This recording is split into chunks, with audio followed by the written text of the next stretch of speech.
Welcome to the fifth episode of the Numeracy Report. My name is Sandra Tambidurai, or Mrs. T by my students. I'm a teacher, math coach, a mother of two, and a lifelong learner. To put it simply, this show is the answer to every time I've had a student ask me when I'm teaching math, why do I need to know this? What's the point of learning this? So, you know what? I decided to find out. And I want to seek out the many ways that math is used in the real world to help illustrate what the possibilities of a strong quantitative foundation can offer. Today, we are talking to Michael Leone. Mike has a mathematics degree from Canisius College in Buffalo, New York, and has spent the last decade using computer science and machine learning to analyze fantasy sports. Mike serves as the director of analytics for Establish the Run, a fantasy sports and sports betting content site where he brings a quantitative focus angle to player level projections and broader content. Mike plays high volume DFS and premium season long fantasy leagues and has had substantial success across a variety of sports and formats. Listeners, please join me in welcoming Michael Leone to our show. Hi, Sandra. Thanks for having me. Yeah, so good to see you. Mike, as I was researching for connections for this project, I stumbled upon your job posting for a sports data scientist, and I was hooked. I was like, I need to speak to this guy. Like, I need to reach out to him and talk to him because I felt that there's a lot that you can offer to our listeners. And we will get into that job posting in a little bit. But before we begin, can you elaborate on what you do for work? Yeah, so I'm the director of analytics at Establish the Run, which, as you said in my bio, it's a content website where we give our subscribers advice on how to play different fantasy sports games and how to do different sports betting. And my job is the kind of projections guy. So I'm the one who's helping us predict player level performance. So an example of that would be in the NFL, I'm trying to project how many yards Patrick Mahomes is going to throw for in the Super Bowl. And being a small company, I wear a lot of hats. So I do a lot of content to, video streams like this one, podcasts. But as far as the math side of things, I'm sort of in charge of making sure that framework is set up for our team to work in and get the best projections possible. And then the idea is that with the best projections possible, we can give the best advice possible. Awesome. So, that's interesting because you're the first interviewer with podcast gear. So I was like, this is awesome. So, can you tell me how do you use math in your work? Are there any examples that you can provide? Yeah, so it's a really, quantitative based approach. We're not doing like, I feel like Patrick Mahomes is going to throw for a lot of yards this week. That's not really how we do things. It is quantitative approach.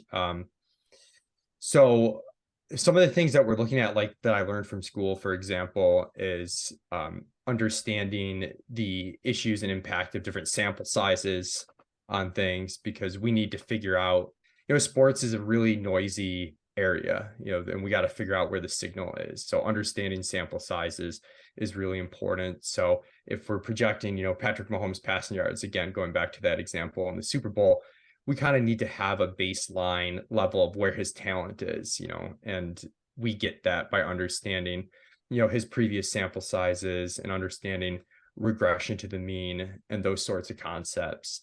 And a basic one is just understanding the difference between mean and median and different distributions. That's really important. I'm going to keep using the same example just because it helps the time, but for Patrick Mahomes, if we think he's going to have a mean projection of 290 passing yards, for our subscribers who are betting prop bets on the Super Bowl, there'll be, they can take aside the prop bet might be, is he going to get over 280 or under 280? And understanding that our mean projection, our median projection can be different, because the distribution isn't normal. So that's something that's really important. Understanding correlations is really important in what we do. So In those instances that Patrick Mahomes does throw for over 280 yards, what does that mean for the wide receivers that he's throwing to? And then also understanding how different stats correlate to one another to help us predict that future performance. So, how often does Patrick Mahomes throw the ball down the field, and how far is he throwing it down the field? That's going to correlate to his average yards per passing attempt, which helps us come up with that projection. So I hear a lot of statistics. Yes, Yeah, so a very lot of stats heavy. statistics, and this is really cool because I teach all of this, like me meeting obviously is the basics, but like regression and so you use linear regression and then regression to the mean, talking about that. So that is so cool.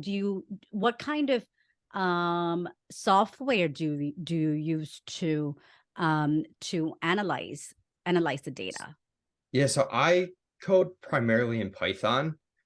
That's something that I took a data science boot camp a few years ago. I've been in this industry for a while, but kind of got to the point where, you know, to keep up with competition needed to improve. And that was a real good stepping stone for me, was taking that data science boot camp and learning how to code in Python a little bit, which, when you first use it, it's kind of like a glorified version of Excel Mm, until you get used to it. But then as you get used to it, it's real easy to, and I spent a lot of time doing, I guess, like less mathy stuff and more just like data cleaning, data maintenance, making sure everything lines up, because you need your data to be accurate and correct to, right. when you do perform the linear regressions, to get the correct answers and the answers that you're looking for.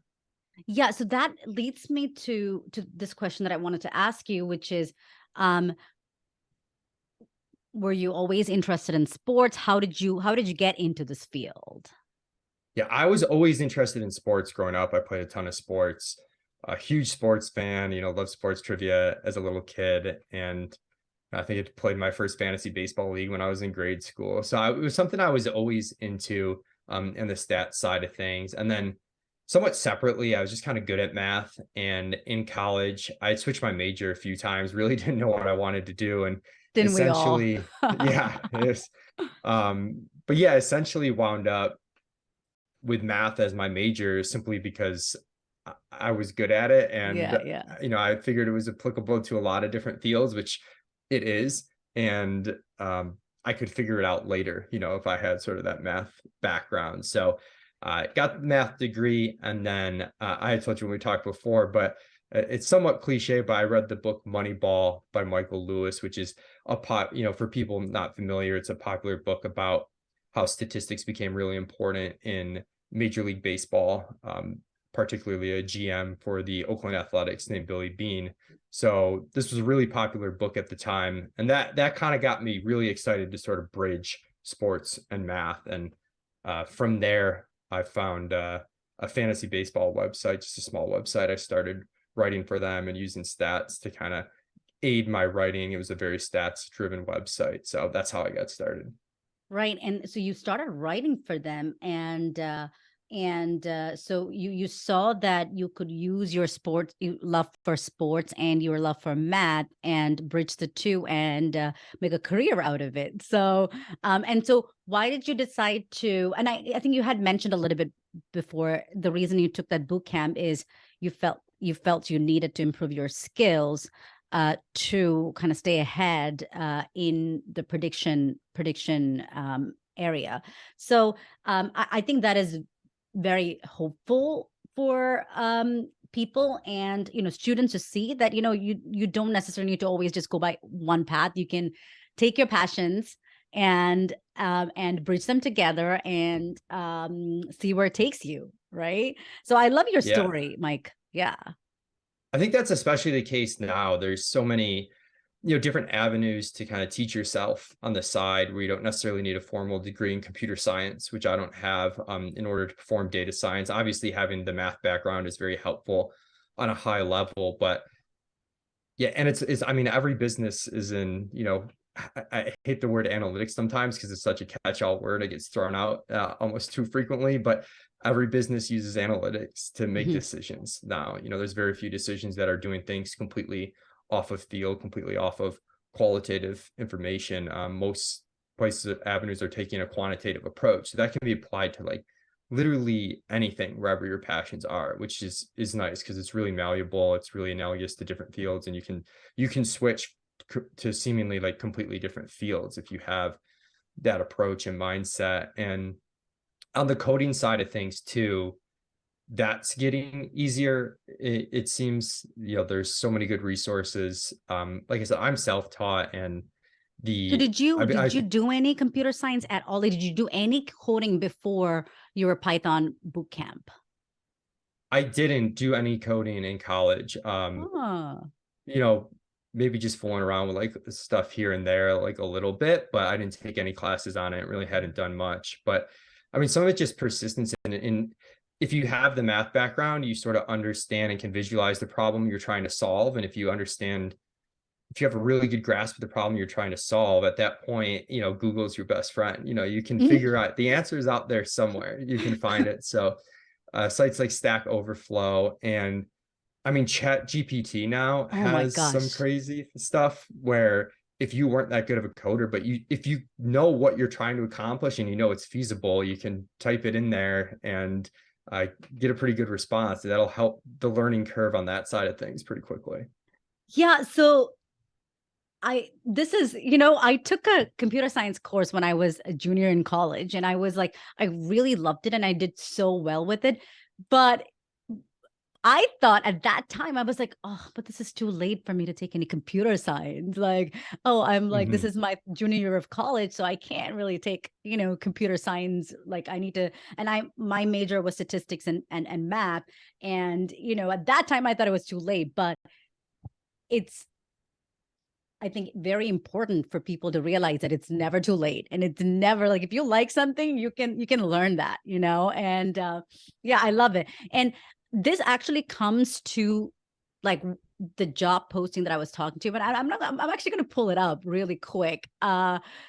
This intrigued me, Mike, because um, when I looked at it, I was like, there is no requirement for a college degree here.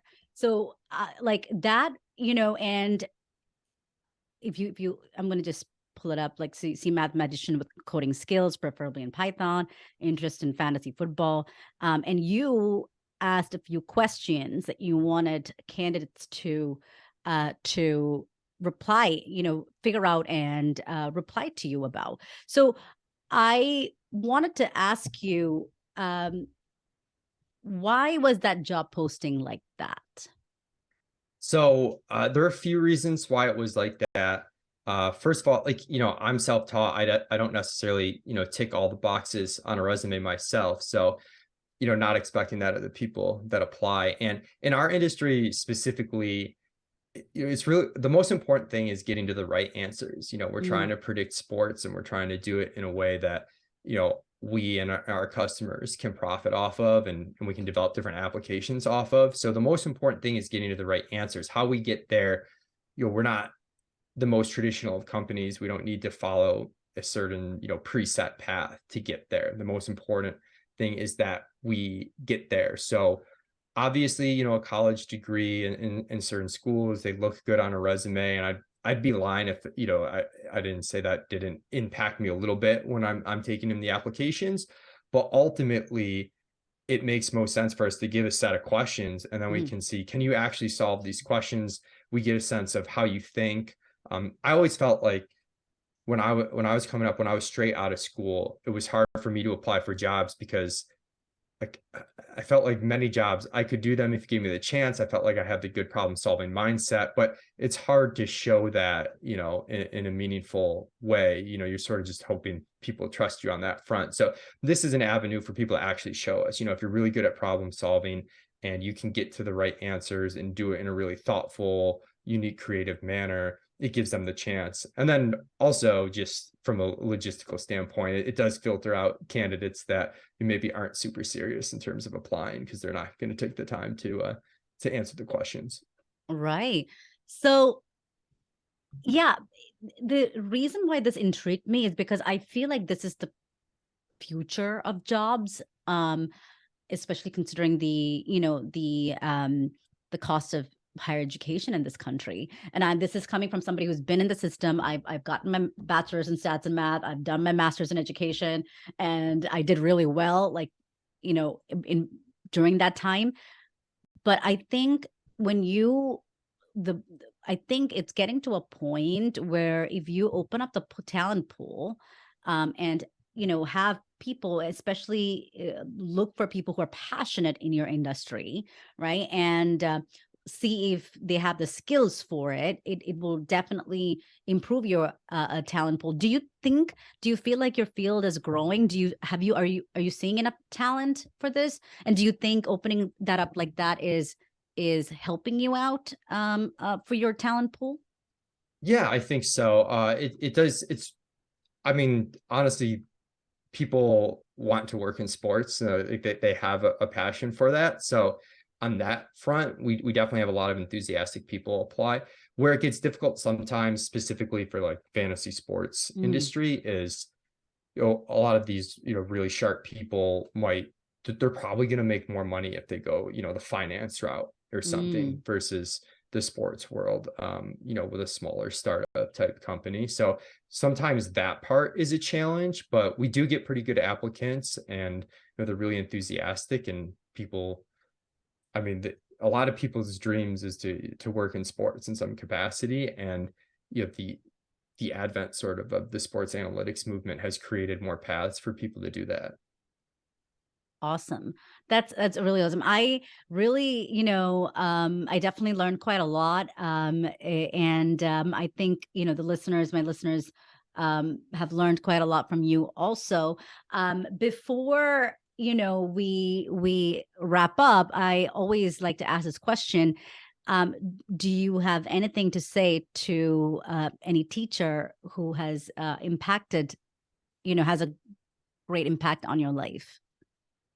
Yeah, I can't think of a specific teacher. In general, I think though teachers that encourage, students to problem solve, to overcome challenges is the most important thing. There's so much from school that I'm not necessarily like I don't remember exactly, calculating distributions in school. I can look that up and learn that now, but I do take from a very high level the logic of problem solving. One of the more, I think, beneficial classes I took in college was doing proofs, which doesn't seem like it has any tangible application, but it really helped train my mind to think the right Mhm. way. Very logically, order of operations, and understanding that. So I think that's really important. It's just to drive home. No, in 10 years, you're probably not going to do this calculus problem. It's not going to apply to your job, but you're going to have a problem that the skills that you needed to solve this problem now, you're going to need those skills to solve a different problem in 10 years.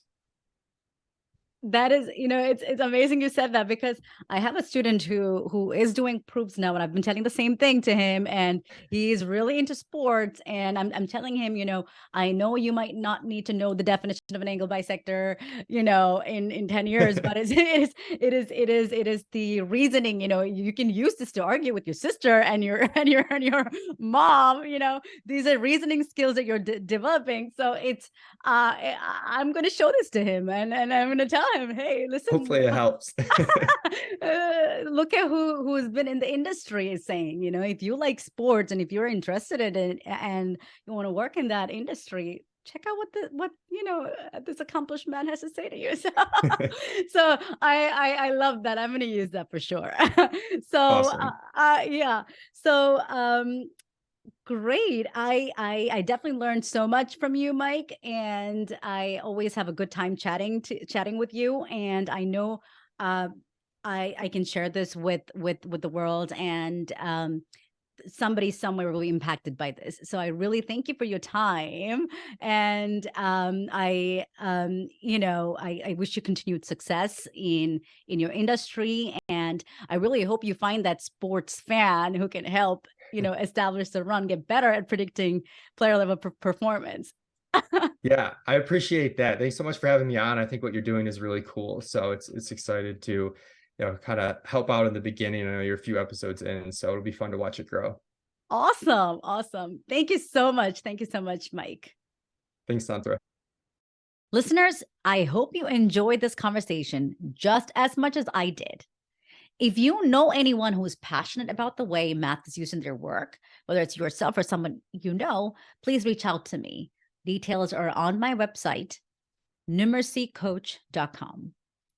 If you enjoyed this content, please subscribe. And if you know anyone who could benefit from listening to this, please share with them.